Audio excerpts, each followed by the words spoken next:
반갑습니다, 여러분. 주일 예배 나오신 여러분을 주님의 이름으로 환영합니다. 함께 기도하겠습니다.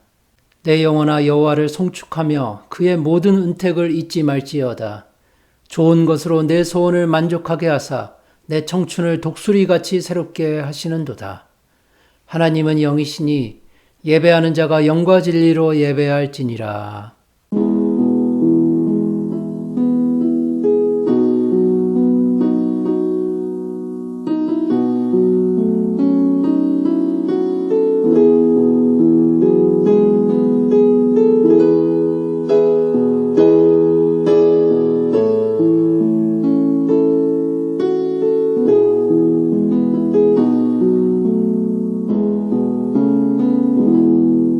우리의 생명이 되시며 참 소망과 힘이 되시는 하나님 아버지, 하나님께 모든 영광과 찬송을 올려드립니다.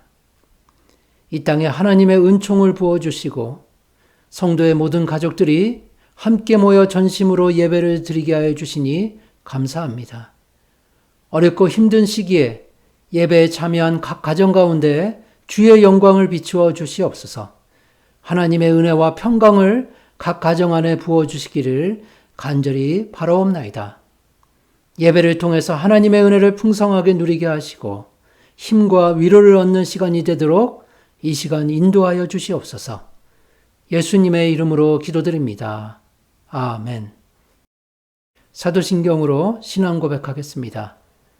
전능하사 천지를 만드신 하나님 아버지를 내가 믿사오며 그 외아들 우리 주 예수 그리스도를 믿사오니 이는 성령으로 잉태하사 동정녀 마리아에게 나시고 분디오 빌라도에게 고난을 받으사 십자가에 못 박혀 죽으시고 장사한 지 사흘 만에 죽은 자 가운데서 다시 살아나시며 하늘에 오르사 전능하신 하나님 우편에 앉아 계시다가 저리로서 산 자와 죽은 자를 심판하러 오시리라.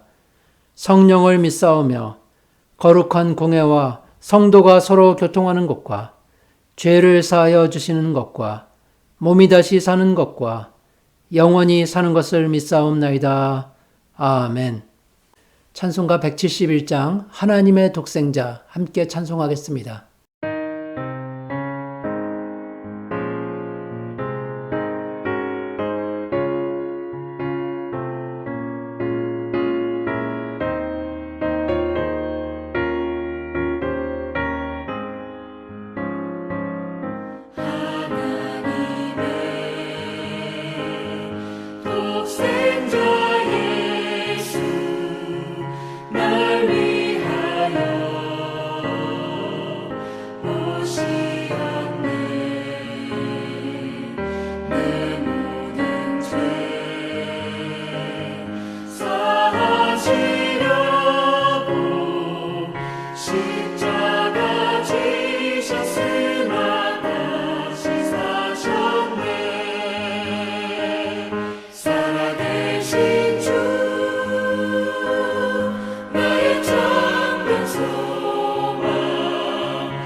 선한 싸움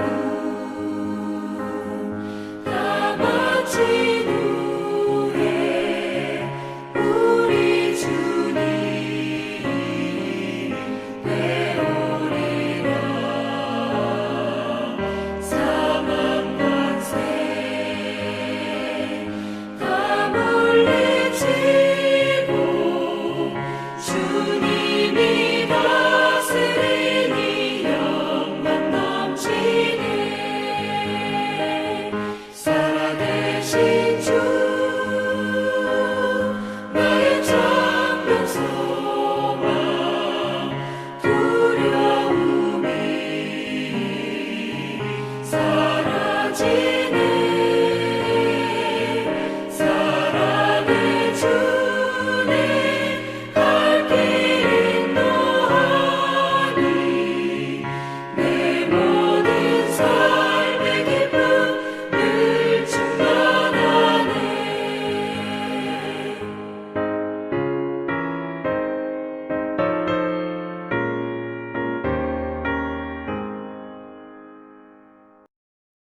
합심 기도 시간입니다. 이 시간은 우리 합심해서 함께 기도하겠습니다. 먼저 나라와 민족을 위해서 기도해 주시기 바랍니다. 하나님의 은혜가 부어져서 지금의 어려움이 속히 지나가 정상적인 삶을 되찾을 수 있도록 그렇게 우리 조국 대한민국과 이 캐나다 땅을 위해서 기도하시기 바랍니다. 두 번째로 교회를 위해 기도하겠습니다. 어려움과 위기에 빠진 교회가 다시 일어날 수 있도록 하나님께서 힘주시고 능력 주셔서 교회가 이 시대에 빛이 되도록 그렇게 교회를 위해서 기도하시고, 세 번째로 성도들과 가정들을 위해서 기도하겠습니다. 여러 가지 어려움 가운데 있는 성도들에게 하나님 힘주시고 위로하셔서 하나님을 잘 섬기며 살아갈 수 있도록 그렇게 인도해 주시기를 위해 기도하시고, 그리고 네 번째로 우리 자녀들 위해 기도하겠습니다. 자녀들이 건강하고 안전하게 잘 자라나서 하나님 나라의 귀한 일꾼들로 살아갈 수 있도록 이렇게 네 가지 기도 제목 놓고 우리 합심해서 함께 기도하겠습니다. 사랑과 은혜가 풍성하신 하나님 감사를 드립니다. 오늘도 저희에게 좋은 날을 주시고 하나님 이 복된 날에 하나님 앞에 나와 예배드릴 수 있도록 인도하여 주시니 감사합니다. 함께 교회로 모이지 못한 시간이 오래되었습니다. 하나님 속히 교회 문을 열어주시고 하나님께 영광 돌리는 그런 시간이 빨리 올 수 있도록 주여 도우시고 함께하여 주시옵소서. 나라와 민족들을 위해 기도합니다. 하나님의 통치의 질서만이 세워질 수 있도록 주님 인도하여 주시고, 하나님 특별히 우리 조국 대한민국 가운데 하나님의 뜻이 바로 세워지기를 간절히 소망합니다. 하나님 우리가 살고 있는 이 캐나다 땅도 지켜주시기를 간절히 바라옵고 원하옵나이다. 하나님 이 땅에 믿음의 전통이 잘 전달될 수 있도록 주여 도와주시옵소서. 하나님 나라와 민족들 가운데 하나님의 능력만이 나타나기를 소망하오니 하나님 모든 민족이 주를 바라보며 주께 영광 돌리는 시간이 올 수 있도록 주여 도와주시고 함께하여 주시옵소서. 하나님 교회를 위해 기도하게 됩니다. 교회가 여러 가지 어려움 가운데 있지만 이 어려움을 전화위복의 기회로 만들기를 간절히 소망합니다. 하나님 이번 기회를 통해서 교회가 하나 되며 하나님께 회개하고 하나님 앞으로 나아가는 교회들이 될 수 있게 하여 주시고, 우리 주님께서 피값으로 사신 그 교회가 하나님 이 땅에 빛이 되게 하여 주시옵소서.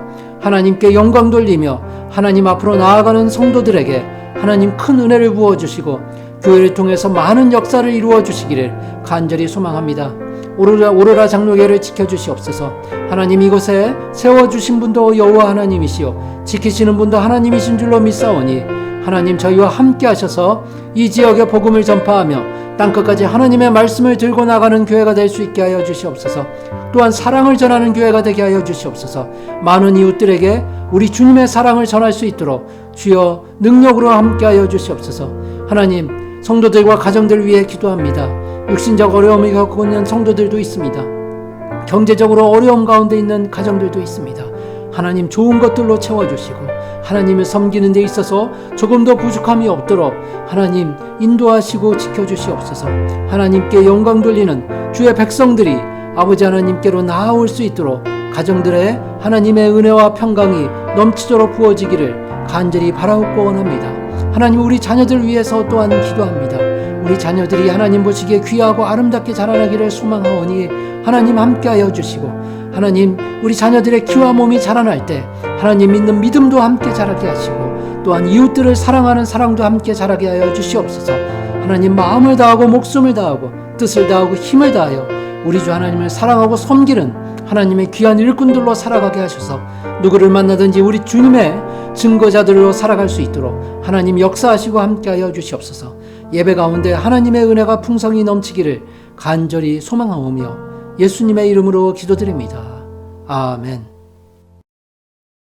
오늘 하나님께서 주신 말씀은 요한복음 1장 28절에서 34절까지의 말씀입니다. 요한복음 1장 28절에서 34절까지의 말씀입니다. 오늘 본문을 제가 봉독하도록 하겠습니다. 이 일은 요한이 세례 베풀던 곳 요단강 건너편 베다니에서 일어난 일이니라. 이튿날 요한이 예수께서 자기에게 나아오심을 보고 이르되 보라, 세상 죄를 지고 가는 하나님의 어린 양이로다. 내가 전에 말하기를 내 뒤에 오는 사람이 있는데 나보다 앞선 것은 그가 나보다 먼저 계심이라 한 것이 이 사람을 가르킴이라. 나도 그를 알지 못하였으나 내가 와서 물로 세례를 베푸는 것은 그를 이스라엘에 나타내려 함이라 하니라. 요한이 또 증언하여 이르되 내가 보매 성령이 비둘기같이 하늘로부터 내려와서 그의 위에 머물렀더라.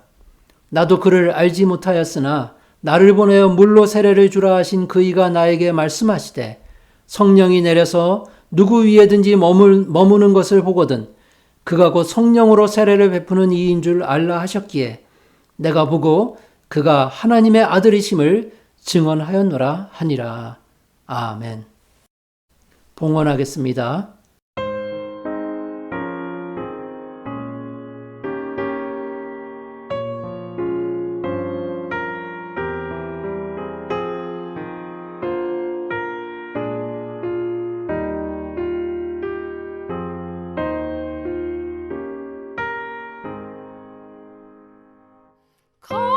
값비싼 향유를 주게 되리. 기도하겠습니다. 은혜가 풍성하신 하나님, 아픈 자를 싸매시며 상한 자를 고치시는 긍휼이 많으신 하나님, 하나님의 크신 사랑과 돌보아 주심에 감사의 찬양을 올려드립니다. 이 어지럽고 혼란스러운 세상 속에서도 주의 백성들을 지켜주시니 감사합니다. 이 시간 하나님의 은혜에 감사하여 정성껏 예물을 올려드립니다. 드리는 손길마다 넘치는 복으로 함께하여 주시고 좋은 것들로 소원을 만족하게 하여 주시옵소서. 육신적 어려움을 호소하는 성도들에게는 건강을 주시고 생활의 안정을 강구하는 가정에게는 평안을 주시옵소서. 각 가정들이 소망하는 기도 제목들에게 좋은 것들로 공급해 주시기를 간절히 소망하오며 예수 그리스도의 이름으로 기도드립니다. 아멘. 오늘은 말씀 전하기 전에 광고 말씀 하나 드리겠습니다. 제가 이번 주부터 한국을 방문하게 되었습니다. 한 달 정도 한국에 머물 계획인데요. 어머님께서 치매가 심해져서 이제는 거의 저를 기억하지 못하는 상황에 이르게 되었습니다. 그래서 한국을 작년에 방문하려고 계획했지만 상황상 작년에는 방문하지 못하고 올해 방문하게 되었습니다. 제가 한국에 있는 동안에도 우리 교회는 계속해서 온라인으로 예배를 드리도록 하겠습니다. 교회와 그리고 저의 한국 방문을 위해서 여러분의 계속된 기도를 부탁드립니다. 말씀 듣기 전에 잠깐 기도하겠습니다. 존귀하신 하나님, 오늘도 저희에게 예배의 자리로 인도하여 주시고 하나님의 말씀 듣게 하여 주시니 감사합니다. 저희의 마음문을 열어서 하나님의 말씀이 저희의 마음밭 가운데 깊이 뿌리 내리도록 인도하시고 이 시간 역사하여 주시옵소서. 부족한 자를 통해서 전달되는 하나님의 말씀이 우리의 삶에 귀하고 복된 생명의 양식이 될 수 있도록 이 시간 하나님 함께하여 주시옵소서. 예수님의 이름으로 기도드립니다. 아멘. 반갑습니다, 여러분. 오늘은 그리스도의 사역이라는 제목으로 여러분과 함께 은혜를 나누었으면 좋겠습니다. 지난주에 우리는 이스라엘 백성들이 요단강 앞에서 보여주었던 믿음의 모습에 대해서 함께 살펴보았습니다. 그들에게 중요한 세 가지 명령이 있었는데요. 일어나라, 따르라, 성결하라는 것들이었습니다. 이스라엘 백성들은 그 명령을 충성되게 순종했고 물이 넘치는 요단강을 걸어서 건널 수가 있었습니다. 그들이 요단강을 완전히 건너자 하나님께서는 그때의 기적을 기념하기 위해서 돌 12개를 세워서 기념하도록 명령하셨습니다. 여호수아 4장 6절과 7절 말씀이 그 기념비가 세워진 목적에 대해서 잘 설명을 합니다. 이것이 너희 중에 표징이 되리라. 후일에 너희 자손들이 물어 이르되 이 돌들은 무슨 뜻이냐 하거든 그들에게 이르기를 요단물이 여호와의 언약궤 앞에서 끊어졌나니 곧 언약궤가 요단을 건널 때에 요단물이 끊어졌으므로 이 돌들이 이스라엘 자손에게 영원히 기념이 되리라 하라 하니라. 이스라엘은 성공적으로 가나안 땅을 점령했지만 시간이 지나면서 그들의 믿음은 점점 더 식어져만 갔습니다. 그리고 그때 세워졌던 기념비는 그들의 기억 속에서 잊혀져만 갔습니다. 그렇다고 해서 하나님의 계획이 중단되거나 실패한 것은 아닙니다. 그분의 계획은 사람들의 형편과는 상관없이 여전히 계속 진행되고 있었습니다. 오늘 본문은 바로 하나님의 계획이 다시금 본격적으로 시작되는 모습을 우리에게 보여주고 있습니다. 이스라엘이 가나안 땅을 차지한 지 오랜 시간이 지났지만 하루가 천년 같고 천년이 하루 같은 하나님의 시간 속에서는 여전히 역사가 진행되고 있었던 것입니다. 오늘 본문 28절을 함께 보겠습니다. 이 일은 요한이 세례 베풀던 곳 요단강 건너편 베다니에서 일어난 일이니라. 사도 요한은 요단강 건너편 베다니에서 어떤 중대한 일이 일어났다고 기록을 하고 있습니다. 그런데 그곳은 세례 요한이 이스라엘 백성들에게 세례를 베풀던 곳이었습니다.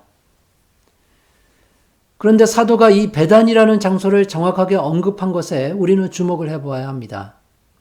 왜냐하면 그 당시에는 사도가 예수님을 만나기 전이었습니다.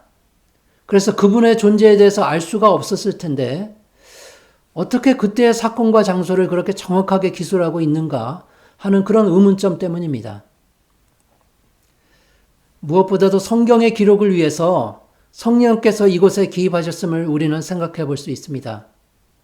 그리고 또 다른 두 가지 측면이 있는데요. 첫 번째는 사도가 기술하고 있는 이 이야기가 요단강 강변에서 실제로 일어났던 사건임을 증명하기 위해서 사도는 구체적인 장소를 언급하고 있다는 점입니다. 그리고 두 번째는 베단이라는 그 지명에 어떤 특별한 의미가 있었기 때문입니다. 베다니는 당시에 요단강을 건너는 통행로가 있던 장소였다고 합니다. 그런데 베단이라는 말의 뜻이 통과의 집이라는 의미를 가지고 있는데요. 그 유래를 찾아보니까 여호수아가 강을 건넌 것을 기념하기 위해서 그곳의 이름을 베단이라고 지었다는 것을 알게 되었습니다. 사람들의 눈에 보이는 돌탑은 잊혀졌지만 하나님의 기적과 그분의 은혜는 이렇게 베단이라는 이름으로 남겨져서 사람들 마음 가운데 영원히 존재할 수 있었던 것 같습니다. 따라서 여러분, 베다니가 죽음을 상징하는 요단강 건너편 마을이었고 주님의 길을 예비하는 세례 요한의 사역지가 바로 그곳이었다는 사실에 큰 의미가 있음이 분명합니다. 즉 예수님의 공생애가 죽음의 상징인 십자가를 향해서 시작되고 있음을 암시하고 있기 때문입니다. 이스라엘 백성들이 하나님의 언약궤를 따라서 요단강에 들어갔다면 우리는 예수 그리스도를 따라서 세상에 들어가야 한다는 진리를 이곳에서 발견할 수 있습니다. 이스라엘 백성들이 요단강을 걸어서 건넜다면 우리는 예수 그리스도의 십자가 공로를 통해서 천국에 들어갈 수 있음을 또한 알려주고 있습니다. 따라서 오늘 본문 말씀을 통해서 우리는 하나님의 언약궤가 상징하고 있는 예수 그리스도께서 어떤 분이신지를 알 수 있게 됩니다. 우리 주님은 왕으로서, 선지자로서, 그리고 제사장으로서의 직분을 감당하셨다는 사실을 이곳에서 발견할 수 있게 되는 것입니다. 예수님께서 우리의 구원을 위해서 감당하셨던 그 세 가지 직분의 내용을 함께 알아보는 시간이 되었으면 좋겠습니다. 첫 번째로 예수님은 제사장의 직분을 감당하셨습니다. 오늘 본문 29절을 함께 보겠습니다. 이튿날 요한이 예수께서 자기에게 나아오심을 보고 이르되 보라 세상 죄를 지고 가는 하나님의 어린 양이로다. 세례 요한은 공생애를 시작하는 예수님을 세상 죄를 지고 가는 하나님의 어린 양으로 소개하고 있습니다. 유대인들은 오랫동안 로마의 속박에서 그들을 구해줄 영웅을 기다리고 있었지만 그들 앞에 나타나신 분은 영웅이 아니었고 힘없고 온순한 하나님의 어린 양이었습니다. 그래서 사람들의 입장에서 보면 너무도 실망스러울 상황이었지만 하나님께서는 이스라엘 백성들과 그리고 모든 인류를 위해서 가장 절실히 필요한 것이 바로 어린 양으로서의 예수 그리스도였음이 분명합니다. 우리가 높은 보좌에 앉으신 구세주를 맞이하기 위해서는 먼저 제단에 서신 그분을 받아들여야 한다는 하나님의 깊으신 진리가 이곳에 나타나고 있습니다. 그러므로 여러분, 성도로서 우리에게 지금 이 순간 가장 필요하신 분은 바로 십자가의 예수 그리스도이심을 굳게 믿으시기 바랍니다. 십자가에서 스스로 희생제물이 됨으로써 그리스도께서는 영원한 제사장이 되셨습니다. 아론의 반차가 아닌 멜기세덱의 반차를 따라서 제사장이 되신 것입니다. 아마도 여러분들 중에는 이 반차라는 말이 생소하게 여겨지는 분도 계실 것입니다. 반차라는 말은 쉽게 표현하면 계열 또는 후손이라는 의미를 가지고 있습니다. 히브리서 5장 5절과 6절은 그리스도의 제사장 직분에 대해서 이렇게 설명을 하고 있습니다. 또한 이와 같이 그리스도께서 대제사장 되심도 스스로 영광을 취하심이 아니요 오직 말씀하신 이가 그에게 이르시되 너는 내 아들이니 내가 오늘 너를 낳았다 하셨고 또한 이와 같이 다른 데서 말씀하시되 내가 영원히 멜기세덱의 반차를 따르는 제사장이라 하셨으니.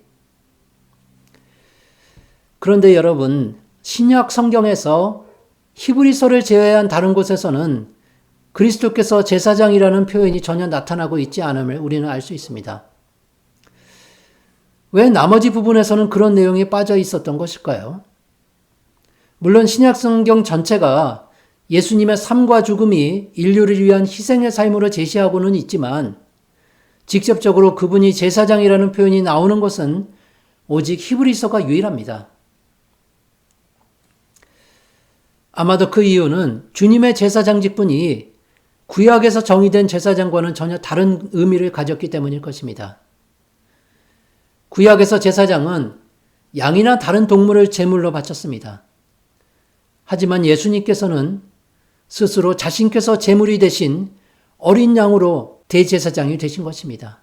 자기 자신을 제물로 드린 것입니다. 마가복음 10장 45절에서 주님은 인자가 온 것은 섬김을 받으려 함이 아니라 도리어 섬기려 하고 자기 목숨을 많은 사람의 대속물로 주려 함이니라고 말씀하십니다. 우리의 위대한 제사장이 되심을 분명하게 그곳에서 선언하고 계십니다. 물론 그리스도께서는 구약이 제시하시는 제사장의 자격을 전혀 무시하지 않으셨습니다. 모든 제사의 요건들도 완벽하게 충족하셨음을 우리는 알 수 있습니다. 먼저 레위기 21장을 보면 구약에서 제사장들은 흠이 없는 사람이어야 했는데 그리스도께서는 그렇게 바로 흠이 없는 대제사장이셨습니다. 그분은 거룩하시고 아무런 흠이 없으시고 조금의 티도 없으셨습니다. 히브리서 7장 26절 말씀이 그 점을 잘 설명하고 있습니다. 이러한 대제사장은 우리에게 합당하니 거룩하고 악이 없고 더러움이 없고 죄인에게서 떠나 계시고 하늘보다 높이 계시니라. 두 번째로 희생제물로서 자격도 만족하고 계십니다. 구약에서 제물로 드려질 짐승은 온전하고 흠이 없어야 했는데 그리스도께서는 자신이 제물이 되셔서 하나님의 어린 양으로서 아무런 흠도 없고 티도 없으셨다고 베드로 사도는 이렇게 증언을 하고 있습니다. 오직 흠없고 점없는 어린 양 같은 그리스도의 보배로운 피로 된 것이니라. 세 번째로 구약에서는 희생제물로 드려진 짐승은 제사장의 손에서 직접 죽임을 당해야 했었습니다. 그렇게 그리스도께서도 어린 양으로서 스스로 죽임을 당하셨고 그의 피값으로 우리를 사셨던 것입니다. 요한계시록 5장 말씀이 그 사실을 증명하고 있습니다. 내가 또 보니 보좌와 내 생물과 장로들 사이에서 한 어린 양이 서 있는데 일찍이 죽임을 당한 것 같더라. 일찍이 죽임을 당하사 각 족속과 방언과 백성과 나라 가운데서 사람들을 피로 사서 하나님께 드리시고 그 밖에 모든 구약의 율법에서 요구되는 조건들을 그리스도께서는 완벽하게 충족시켰다는 증거들이 신약 성경의 여러 곳에서 나타나고 있습니다. 여러분, 우리는 이곳에서 정말로 놀라운 하나님의 은혜를 발견하게 됩니다. 하나님께서 전능하셔서 우리의 구원을 위해서 얼마나 세심하게 그리고 얼마나 간절하게 준비하셨는지를 알 수가 있기 때문입니다. 그래서 그리스도의 십자가 사건이 우연히 일어난 일이라고 또는 사람들에 의해서 만들어진 이야기라고 그렇게 주장하는 사람들이 얼마나 무지하고 교만한지를 우리는 다시금 깨닫게 되는 것입니다. 그리스도께서는 구약의 모든 조건들을 충족하실 뿐만이 아니라 자기 백성들을 위해서 간구해 주시기도 합니다. 요한복음 17장에 기록된 주님의 기도가 바로 그 간구의 내용이라고 할 수 있습니다. 아버지여, 내게 주신 자도 나 있는 곳에 나와 함께 있어 아버지께서 창세전부터 나를 사랑하심으로 내게 주신 나의 영광을 그들로 보게 하시기를 원하옵나이다. 여러분, 주님의 이 기도가 지금 우리에게는 어떤 의미를 가지고 있습니까? 주님의 이 기도를 통해서 우리는 주님께서는 우리를 위해 끝까지 간구하신다는 그 사실을 발견할 수 있어야만 합니다.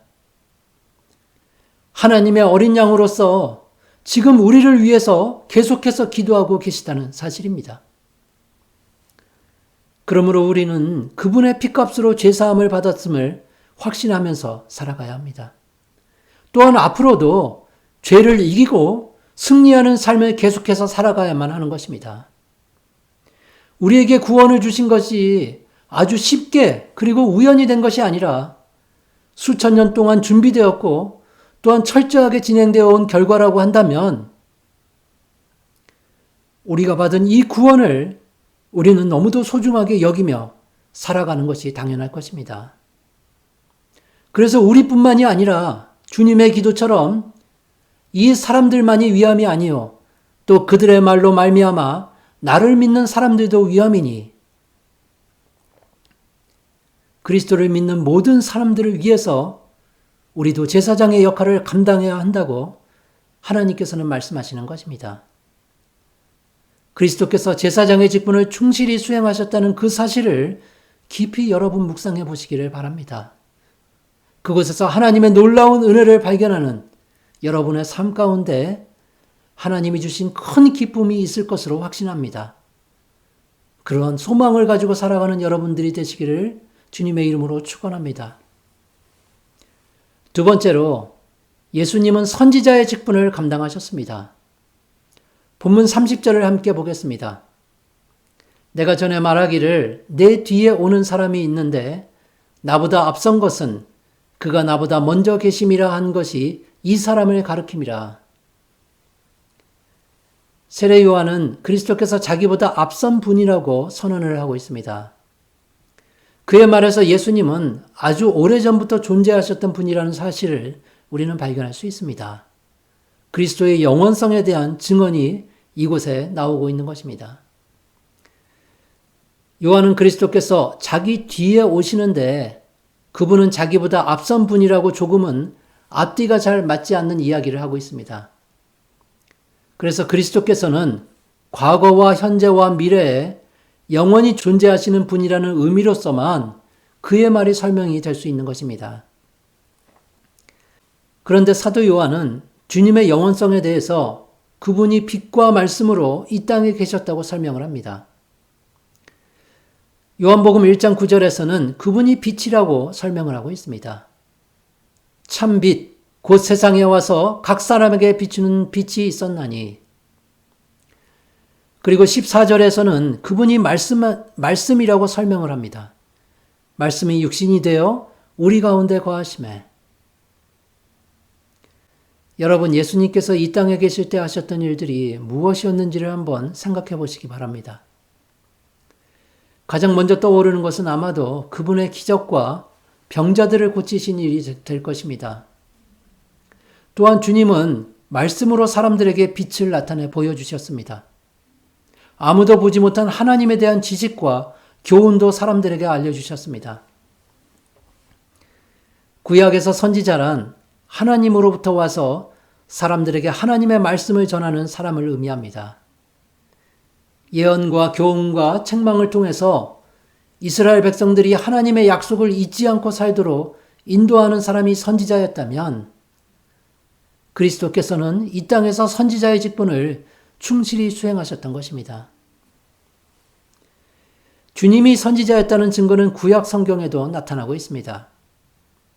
신명기 18장 15절은 내 하나님 여호와께서 너희 가운데 내 형제 중에서 너를 위하여 나와 같은 선지자 하나를 일으키시리니 너희는 그의 말을 들을지니라.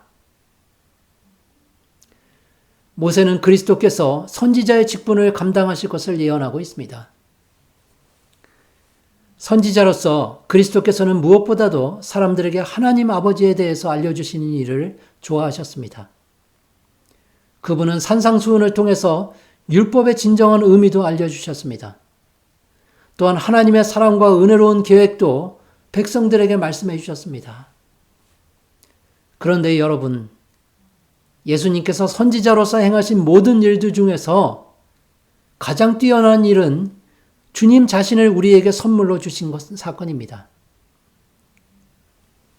십자가에서 주님은 제사장의 역할을 감당하셨을 뿐만이 아니라 선지자로서의 역할도 감당하셨던 것입니다. 누구든 십자가를 바라보며 따라간다면 그에게 천국의 소망이 주어진다는 가장 빛나는 일을 그곳에서 감당하셨습니다.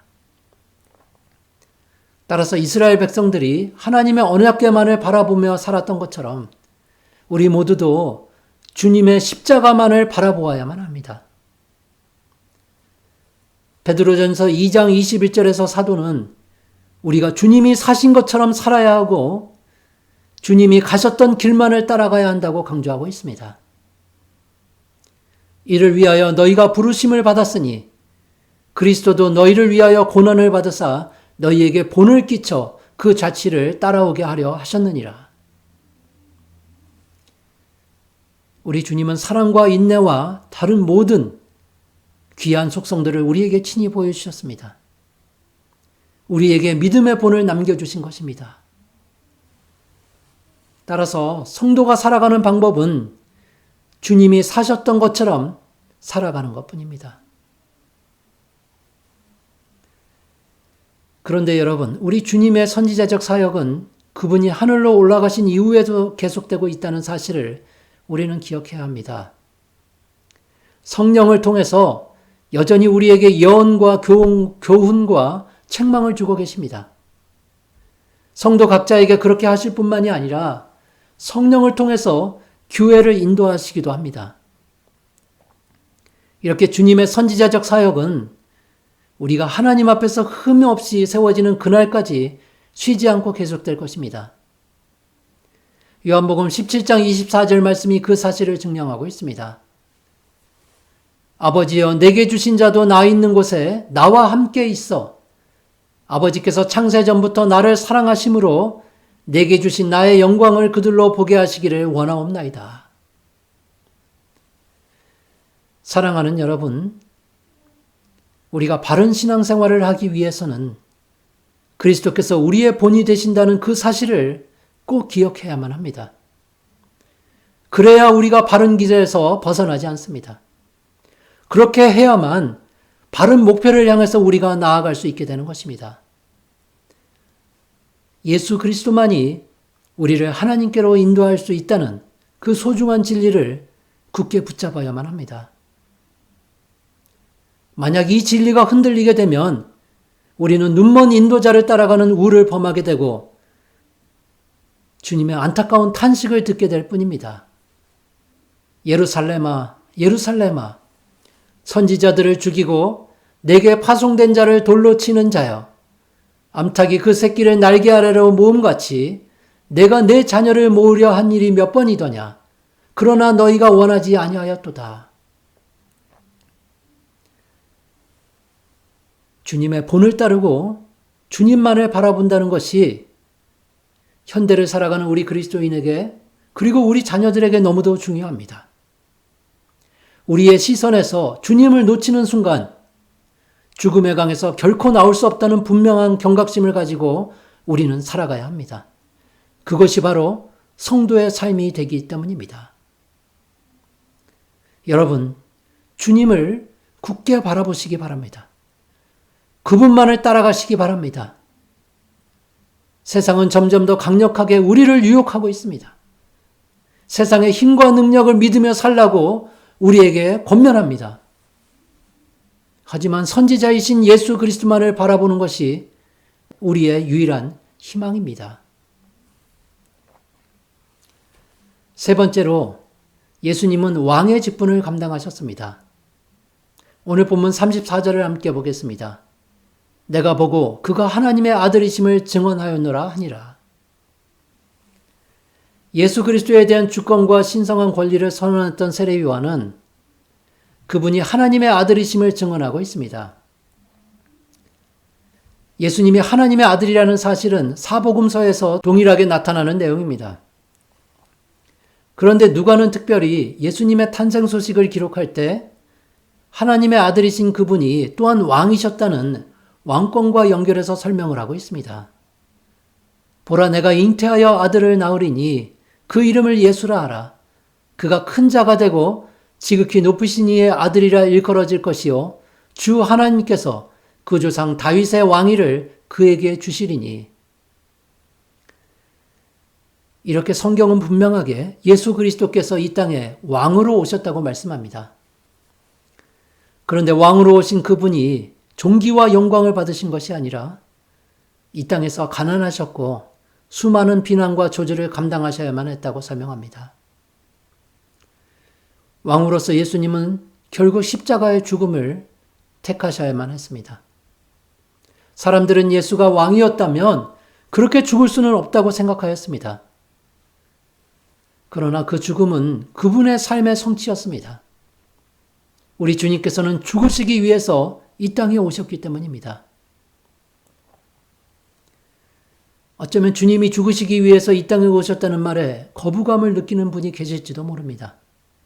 그러나 분명 예수님은 죽으시기 위해서 이 땅에 오셨습니다. 그것도 의인들이 아닌 죄인들을 위해서 말입니다. 예수님께서도 스스로 그 점을 분명히 알고 계셨습니다. 그리고 성경도 그 진리를 선명하게 기록합니다. 나사렛 회당에서 처음으로 사람들 앞에 나타나셨을 때 예수님께서 인용하셨던 성경은 이사야 선지자의 글이었습니다. 주의 성령이 내게 임하셨으니 이는 가난한 자에게 복음을 전하게 하시려고 내게 기름을 부으시고 나를 보내사 포로된 자에게 자유를, 눈먼 자에게 다시 보게 함을 전파하며 눌린 자를 자유롭게 하고 주의 은혜의 해를 전파하게 하려 하심이라 하였더라. 주님은 영광의 왕이 아닌 고난의 종으로 예언을 하셨습니다. 그리스도의 죽으심은 오히려 그분이 왕이라는 분명한 계시를 우리에게 보여주는 진리입니다. 먼저 주님은 어떤 운명을 따라서 죽으신 것이 아니었습니다. 기꺼이 스스로 자기의 죽음을 향해서 나아가셨던 것입니다. 십자가의 죽으심을 통해서 이 땅에서 가장 높은 곳으로 오르셨고 모든 사람들에게 진정한 왕의 모습을 나타내 보여주셨습니다. 주님은 자신의 죽음에 대해서 이렇게 말씀하십니다. 모세가 광야에서 뱀을 든 것 같이 인자도 들려야 하리니. 그러므로 여러분, 우리가 믿는 예수님은 인간이 생각할 수 있는 존귀와 영광을 뛰어넘는 만왕의 왕이셨다는 사실을 꼭 기억해야만 합니다. 위대한 왕이 통치하는 나라의 백성들은 어떤 사람들일지 한번 생각해 보시기 바랍니다. 그들은 모든 것이 풍족하고 항상 평안을 누리며 사는 사람들이 아니겠습니까? 왕이신 그리스도께서 완전하게 이루신 구속 안에서 우리도 그렇게 항상 안식을 누리며 살아갈 수 있게 되는 이유입니다. 사도 요한은 하나님의 계시를 받아서 이 땅에 어린 양으로 오신 분이 바로 만왕의 왕이었다고 증언하고 있습니다. 어린 양은 만주의 주시요 만왕의 왕이심으로 그들을 이기실 터이요 또 그와 함께 있는 자들 곧 부르심을 받고 택하심을 받은 진실한 자들도 이기리로다. 예수님께서도 스스로 왕으로서의 선언을 하고 계십니다. 예수께서 신포도주를 받으신 후에 이르시되 다 이루었다 하시고 다 이루었다. 여러분, 이 말은 아무런 힘과 능력도 없는 한 순교자의 절망적인 외침이 아닙니다. 인간으로서 아무리 뛰어난 순교자도 죽음 앞에서 그렇게 외칠 수는 없습니다. 그리고 그 외침은 고통이 다 끝났다는 최후의 탄식도 아닙니다. 그것은 바로 하나님의 아들의 위대한 선포였습니다. 왕으로서 이 땅에서 행하실 모든 일들을 다 성취하셨다는 위대한 선포가 십자가 위에서 이루어진 것입니다. 사랑하는 여러분, 예수님께서는 이 땅에서 왕이요 선지자이며 제사장이셨습니다. 제사장으로서 그분은 우리를 대신해서 하나님께 말씀해 주십니다. 선지자로서 그분은 우리와 함께 하시고 하나님을 대신해서 말씀해 주십니다. 그리고 왕으로서 그분은 새로운 인류를 대표하는 머리가 되셨습니다. 이렇게 주님의 사역을 삼중적으로 살펴보는 노력은 항상 우리의 믿음에 큰 도움을 줍니다. 예수님의 사역과 영광을 이해하는 데 있어서 이 방법이 가장 효과적이라고 말할 수 있습니다. 오직 한 분 안에서 이 세 가지 직분이 합쳐졌다는 것이 우리가 믿는 주님이 얼마나 위대하고 존귀하신 분인지를 잘 나타내주는 것입니다. 세상에 아무리 높고 존귀한 영광도 그래서 우리 주님을 대신할 수는 없습니다. 주님을 따라가는 길은 항상 기쁘고 복되며 소망이 넘치는 길이 됨을 여러분 믿으시기 바랍니다. 그렇게 주님을 바라보면서 주님의 말씀에 항상 귀를 기울이는 여러분에게 하나님께서 범사에 잘 되도록 인도하여 주실 것을 확신합니다. 함께 기도하겠습니다. 존귀하신 하나님, 이 땅에 귀하신 예수님을 보내주시고 이 땅에서 왕이요 선지자요 제사장으로 우리 구속의 사역을 위해 역사하신 우리 주님을 찬양하게 하시니 감사합니다. 하나님, 주님께서 보여주신 믿음의 본을 저희도 따라 살아가도록 인도하여 주시옵소서. 세상의 영광과 능력을 바라보는 것이 아니라 오직 주님만을 바라보면서 주님의 말씀을 따라 순종하며 나아가는 주의 백성들에게 하나님께서 선성으로 인도하여 주실 것으로 믿습니다. 하나님, 그 믿음을 가지고 세상에 나아가 승리하는 주의 백성들에게 함께하여 주시옵소서. 예수님의 이름으로 기도드립니다. 아멘.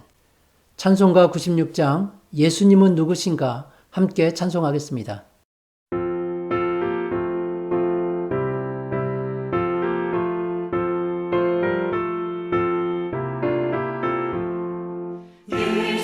예수님은 누구신가 우는 자의 위로와 없는 자의 풍선이며 전한 자의 높음과 잡혀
기도하겠습니다. 이제는 우리 주 예수 그리스도의 은혜와 하나님의 놀라우신 사랑하심과 성령님의 감화 감동 교통하심이 우리의 왕이시요 선지자시요 제사장이신 우리 주님만을 바라보며 주님만을 따라가는 주의 백성들에게 이제로부터 영원까지 함께 있을지어다. 아멘.